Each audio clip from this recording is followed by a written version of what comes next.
Alors, dans cette séance, la séance 3 de l'introduction au MATLAB, on va définir les matrices et les vecteurs et on va apprendre beaucoup de commandes prédéfinies sur la matrice et les vecteurs. Bon, je vais commencer par des exercices et voilà, en pratiquant, on va savoir qu'est-ce que ça donne. Donc, taper V1, 12, 34 avec des virgules séparées par des virgules. Donc, crochet séparé par des virgules. Bon, puisque je ne veux pas retenir ce que j'ai écrit, mais en tout cas, c'était trois nombres. Un, je mets virgule 4 et virgule 5. Et là, vous allez obtenir un vecteur, 1, 4, 5. Un vecteur linéaire, 1, 4, 5. Donc, séparé par des virgules ou par des espaces. Si je mets rien, mais je mets espace aussi, c'est le même résultat. D'accord. V2 aussi formé de trois composantes avec des virgules. Donc, V2 égale aussi un vecteur, donc crochet 1,2. Virgule, c'est un point. Soit je mets espace pour aller à la deuxième composante, soit je mets virgule. Hein. Par exemple, 4 et puis 5,7. Hein. Ce sont trois composantes. Donc là, j'ai deux vecteurs, V1 et V2. Très bien. C'est comme ça que j'introduis les vecteurs.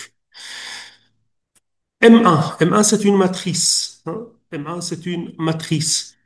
C'est une matrice, donc là, il y a de virgule ou bien il y a espace. Une seconde que je corrige ça. Donc, 12,33 après 2 et puis 3 1 après, donc 12 après 2 3 virgule, c'est un point. Donc, je veux voir qu'est-ce que ça donne. Donc, l'idée, c'est d'avoir M1 égale, donc c'est une matrice de 2. Donc, c'est un vecteur. La première ligne, par exemple, 1,2, espace au virgule 3, ça c'est la première ligne. Pour passer à la deuxième ligne, je fais point virgule. Hein, par exemple, moins 3, espace 2,5. Là, vous allez avoir une matrice de 2. Hein. La première ligne, c'est 1,2. 3. La deuxième ligne, c'est moins 3. Donc, pour passer d'une ligne à autre, il faut séparer par un point virgule. Après, il dit M3 ou bien M2, c'est V1, point virgule, V2. Hein. N'oubliez pas que V1 et V2, c'est de même nature. Ce sont deux vecteurs lignes de trois composantes. Donc, je peux écrire M2 lorsque j'écris M2. V1 qui était déjà défini, ça va donner la première ligne. Point virgule, donc, je passe à la deuxième ligne et je mets V2. Et là, je vais avoir la matrice dont la première ligne est faite de 1, 4, 5 qui est V1 et puis de 1,2, 4 et 5,7 comme deuxième ligne. Qu'est-ce qui s'est passé? Ah, j'ai pas dit égal, hein, M2 égal. M2 égal, et voilà. Donc, c'est une matrice de 3, deux lignes, trois colonnes. Donc, ce sont différentes façons d'introduire les matrices. Lorsque vous faites M3 égale M2 apostrophe, M3 égale M2 apostrophe. L'apostrophe, c'est le transposé. Un transposé d'une matrice, c'est-à-dire la première ligne de M2 devient la première colonne de M3, la deuxième ligne de M2 devient la deuxième colonne de M3. Hein. Donc la matrice transposée, c'est lorsque je transforme des lignes en des colonnes. Voilà. Donc on a obtenu, c'était la première ligne 1, 4, 5. Ici, la première colonne, c'est 1, 4, 5. La deuxième ligne, 1,2, 4, 5,7. La deuxième colonne de M3, 1,2, 4 et 5,7. Donc, apostrophe, c'est la matrice transposée. La même chose lorsque vous faites V3 égale V2 apostrophe. Donc, V3 égale V2 apostrophe. La V2 était une matrice ligne. Alors V3 va devenir un vecteur colonne. Hein. V2 était un vecteur ligne de trois composantes. V3 est un vecteur colonne de trois composantes qui sont les composantes de V2. Tout simplement. Donc, ça c'est le transposé, hein, la matrice transposée, ou bien le vecteur transposé. Donc voilà comment j'introduis les matrices et les vecteurs.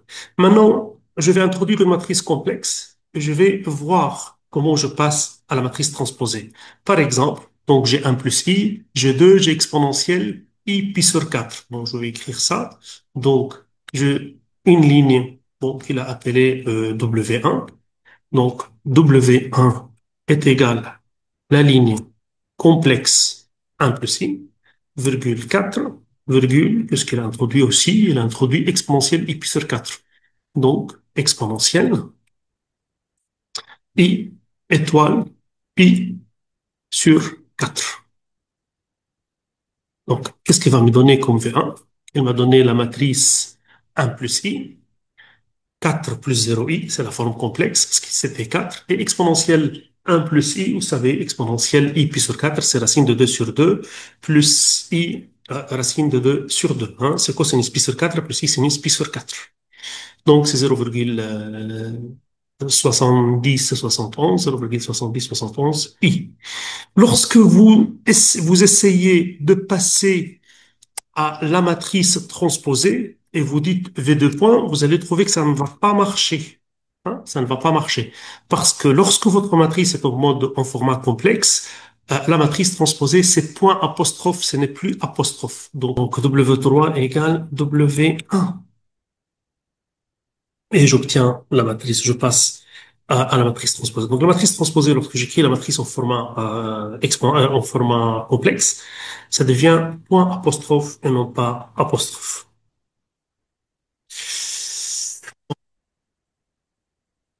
Génération automatique d'un vecteur, au lieu d'écrire les composantes, vous pouvez écrire le point de départ, par exemple 5, le point final, par exemple 100, et puis l'incrément que vous voulez, c'est-à-dire le pas, hein, le pas qui va passer. Par exemple, vous allez de 0 à 10 par un pas 2 à 2. Hein. Donc, lorsque j'écris x égale 0 et je fais un pas de 2 jusqu'à 10, ben, il va dire 0, 2, 4, 6 jusqu'à arriver à 10. Hein. Si vous faites la même chose, mais jusqu'à 9 par exemple, parce qu'il ne va jamais arriver à 9, qu'est-ce qu'il va me donner? Hein? Il va faire, ah ben c'est qu'il peut, hein? Il n'arrive pas jusqu'à 10, mais il arrive jusqu'à 8, 2 à 2. Hein? Donc ça c'est une matrice départ. Et puis, point de départ 0, point final 10, et le pas de... si vous mettez pas un pas, il prend le pas comme automatiquement, il le prend un. C'est-à-dire, si vous prenez 0, vous prenez 0, 9 comme ça, bah, il va prendre le pas automatiquement, c'est un. Donc, il va dire 0, 1, 2, 3 jusqu'à 9. Donc, si vous déterminez pas le pas automatiquement, c'est un. L'Nspace, c'est point de départ moins un, point final 10, et il va découper en 5 points. Hein. Le premier point x1, c'est moins un, et le dernier point x5, c'est 10, et puis il va diviser, hein, il va diviser par, voilà, la longueur divisée par 4 morceaux. Hein. Lorsque j'ai 5 points, c'est-à-dire j'ai 4 morceaux. Donc c'est 11 sur 4.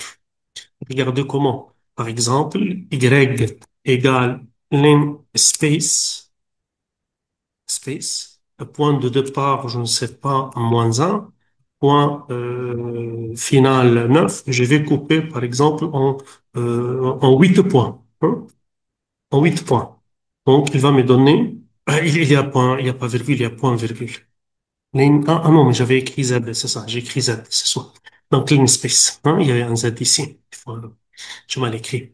Donc, comme vous voyez, il y a un point, un, 2, 3, 4, 5, 6, 7 et 8 points. X1, c'est le point de départ moins un et X8, c'est le 7. Hein. Donc, l'InSpace, il découpe et vous déterminez le nombre de points que vous voulez. C'est comme ça que je génère des vecteurs automatique. Exemple, donc voilà, il y a quelques exemples de pratiques que vous pouvez faire seul. Hein. Générer automatiquement un vecteur ligne comprenant les valeurs de 0 à 1 d'incrémentation 0,1. Donc voilà, c'est vous dites z égale 0 et puis 0,1 et puis 1. Hein. Donc, il y a deux points entre. Et puis, je ferme le crochet et vous allez avoir Euh, voilà. Donc j'avais tapé accolade, ça doit être un crochet. Donc faute de frappe. Donc 0, 0,1, il ajoute 0,1 à chaque fois, 0,2, 0,3, etc., etc. C'est ça l'incrémentation. Un vecteur colonne des six valeurs comprises entre moins 2 et 5.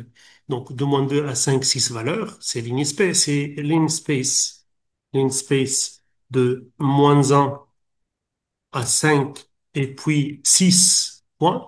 Et puis je le vais colonne, donc je mets apostrophe et je l'obtiens. 1, point de départ moins 1, point final 5 et on a 6 points.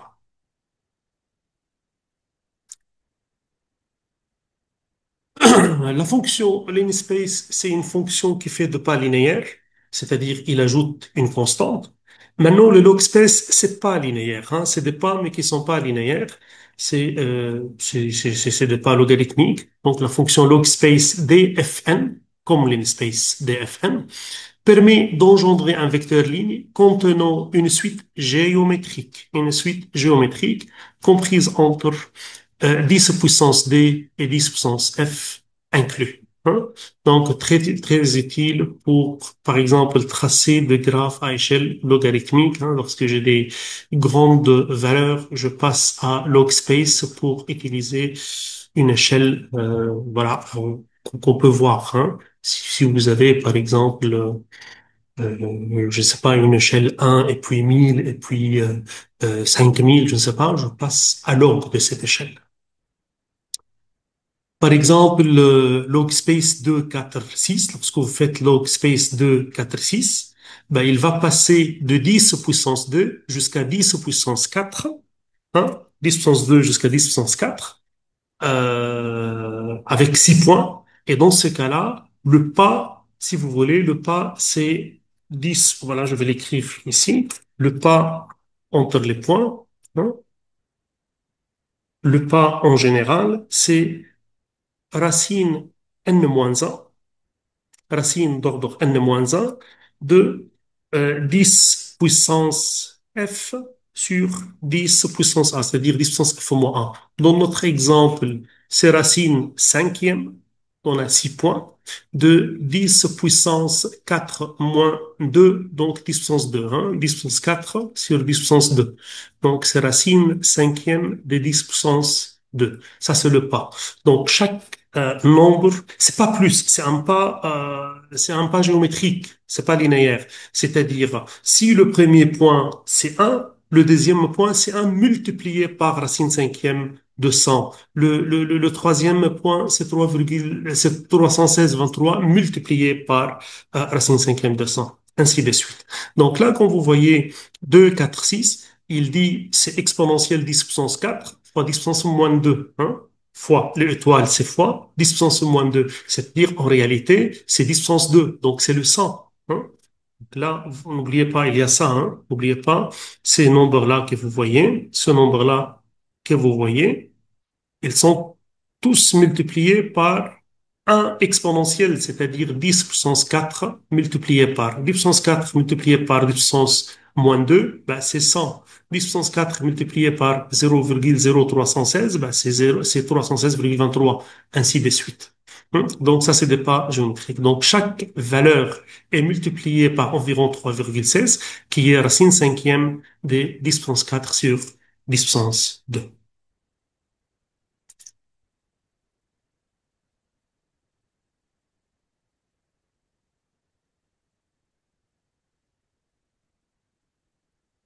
Chaque valeur, comme on a dit, on répartit les exposants, hein, pas les valeurs, les exposants sont répartis linéairement. Hein. Les exposants sont répartis par log 10 de 100, log base 10 de 100, c'est-à-dire 2.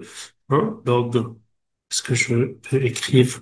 Donc, log 10 de 100 c'est log 10 de 10 au carré, c'est 2 log 10 de 10, log 10 de 10 c'est 1, c'est 2, et ainsi de suite. Hmm. Donc vous voyez, les exposants sont répartis linéairement avec un pas de 0,5.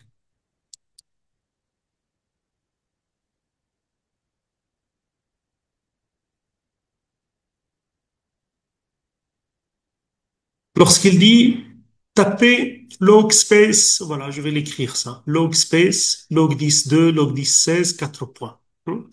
Donc, log space, log space, de log à base 10 de 2, virgule log à base 10 de 16, et puis, puisqu'il a dit 4 points, par exemple, 4 points, ce que j'ai bien vu, 4 points, oui, 4 points. Là, qu'est-ce qu'il va faire? Je reviens ici. Qu'est-ce qu'il va faire ici? Il va faire, donc, il va commencer par 10 à la puissance log 10 de 2, log 10 de 2, 10 log 10, donc c'est 2. Et il va finir par 10 à la puissance log 10 de 16, 10 log 10, donc ça disparaît. Donc il va commencer par 2, il va finir par 16 en 4 points, avec 4 points. Et comme on a dit, séparer, dont le pas est égal racine n-1, c'est-à-dire la racine cubique, de 10 à la puissance f, 10 à la puissance f qui est 16, sur 10 à la puissance a, qui est 2. Donc, racine cubique de 8, qui est 2. Donc, 4 points qui va commencer par 2. Je multiplie par 2. Je multiplie par 2. Je multiplie par 2. Je vais avoir 2, 4, 8 et 16. Donc, regardons ça. Et vous allez avoir 2, 4, 8 et 16.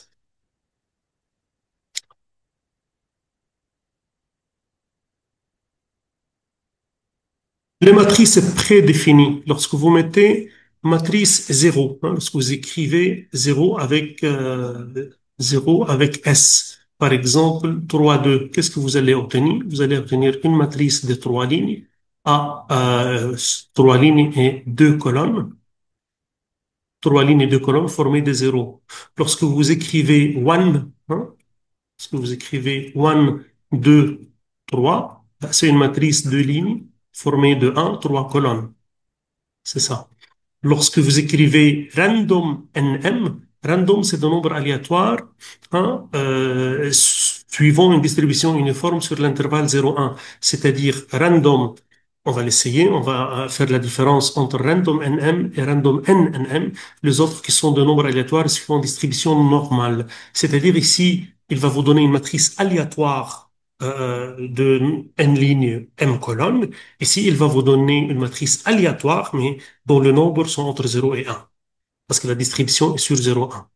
Donc, on va regarder ça. Par exemple, je commence par 0, 0, 3. C'est une matrice 3, 3 formée des zéros. Lorsque je fais, voilà, 3, 2, c'est une matrice 3, 2. Lorsque vous faites 1, 2,3, c'est une matrice formée de 1. Lorsque vous faites rand, je ne sais pas, 4, c'est une matrice formée voilà, aléatoire de 4 lignes et 4 colonnes, des nombres entre 0 et 1. Lorsque vous faites rand n 5, là c'est random normal, donc c'est des nombres, ça peut être plus, c'est des réels, n'importe comment, c'est pas nécessairement entre 0 et 1, c'est une distribution normale sur R. C'est ça la différence entre rand et rand n. Quoi d'autre? I. Le I, c'est pour une matrice carrée, c'est la matrice identité. Donc, lorsque vous faites I pour A, c'est la matrice identité, c'est-à-dire 1 sur la diagonale et 0 ailleurs. Si je lui donne une matrice qui n'est pas carrée, il va donner le 1 sur la normale principale, c'est-à-dire à partir de A1, et puis A22, etc. Il va le remplacer par 1. Voilà, donc engendrer, donc c'est un exercice que vous pouvez faire par vous-même, Voilà, vous avez le temps de regarder. Donc, les opérations sur le matrice, lorsque vous faites I plus M, ben, vous faites la somme de deux matrices, et le point plus n'a pas d'importance. étoile, c'est la multiplication de deux matrices. Par contre, point étoile, c'est pas la multiplication de deux matrices, c'est la multiplication composante par composante. I sur M, I sur M, I sur M, donc c'est M moins 1. Donc, on va essayer de voir ça. Par exemple, A égale 1, 2, 3, 1 virgule, moins un, 3 et 2. C'est une matrice, comme vous voyez, 2, 3. Donc, je peux la multiplier par une matrice 3, 2. Je vais prendre B égale une matrice 3, 2. La multiplication est un sens. 0, 3, 2. Par exemple, ouais, je vais prendre 3, 2. Une matrice 3 lignes et 2 colonnes. 2 moins un. Et puis, donc ça c'est 2 3 il faut que ça soit 3 2. Donc 0 et 4. Il faut que ça soit 3 quelque chose. Donc je vais le prendre 3 2. Ça c'est B. Bah, si vous faites A étoile B, il fait le produit de deux matrices. Hein, vous obtenez une matrice de 2. C'est-à-dire produit scalaire première ligne avec première ligne de A avec première colonne de B. Donc c'est-à-dire ici je ne peux pas écrire, mais le 4 c'est quoi le 4? C'est la multiplication de cette ligne avec cette colonne, avec la colonne 3 de 1. Si vous faites par contre A point étoile A, ça va pas marcher parce que ce ne sont pas de même type. Mais je vais l'écrire. A point étoile B, on a un problème parce que les deux matrices ne sont pas de même type. Donc, je vais choisir une matrice C de même type que A. Par exemple, one, sans utiliser le one, je vais utiliser par exemple matrice de même type, c'est-à-dire 2 moins un 4 1 virgule 0 0 et 5. Donc, c'est une matrice de même type que A. Et lorsque je fais A étoile B, A étoile C, ça marche pas. Parce que, on a une matrice A qui est 2 3 et la matrice C n'est pas 3 quelque chose. Hein. Par contre, si vous faites A point étoile C, il va multiplier membre par membre, c'est-à-dire A11 fois C11. Hein. A12 fois C12, c'est-à-dire membre par membre. OK? Le 2 n'est autre que le 2 ici, multiplié par la première composante de A qui était quoi? Qui était 1. C'est 1 fois 2. Après, ce qu'on a obtenu ici, c'est le moins 2. Donc, c'est la deuxième composante de A multipliée par la deuxième composante de C. Donc, c'est 2 fois moins 1, deuxième composante. Ainsi de suite. C'est ça la différence entre A étoile B et A point étoile. Hein. A étoile B, c'est le produit de deux matrices. La même chose, vous pouvez faire A point slash C. Là, il fait membre par membre division. A1 divisé par C1. Hein. Lorsqu'il y a infini ici, parce que je divise par zéro. Hein, parce qu'il y a des zéros dans C. Ça, c'est le A slash C. Si la matrice est inversible, donc je vais prendre une matrice carrée. C'était quoi la matrice carrée? La matrice carrée, par exemple, je prends une matrice carrée, par exemple, A égale, donc là, il va écraser l'ancien A égale 1, 2, par exemple, 4 moins 2. Hein. C'est une matrice carrée. Je prends I, la matrice identité qui est A et 2. Et lorsque je fais I slash A, ça c'est le A-1, c'est l'inverse. I divisé par A. C'est qu'on appelle aussi inv A. Hein, vous allez trouver que inv A, ça va donner la même chose. C'est la matrice inverse de A, au cas où A est inversible. Hein. Donc voilà, vous obtenez la même chose. Inv A ou bien I divisé par A, c'est la même chose, ça donne l'inverse de A. Hein. Par contre, si vous mettez, on l'a expliqué tout à l'heure, si vous mettez I point slash, là vous divisez membre, hein, terme par terme. Hein. Le premier terme de la première matrice divisé par le premier terme de la seconde matrice, et ainsi de suite. Donc voilà la différence entre toutes ces opérations. Bah, le carré, lorsque vous faites M au carré, hein, lorsque vous faites M au carré, par exemple A au carré. A au carré, c'est A fois A. A au carré, c'est A fois A. C'est différent de A moins au carré. Les A points au carré, c'est le chaque terme au carré. C'est le A11 au carré, A22 au carré, A12 au carré, A21 au carré. Hein. C'est pas la même chose. C'est pas la même chose. Je ne sais pas si je vais pouvoir tout donner maintenant.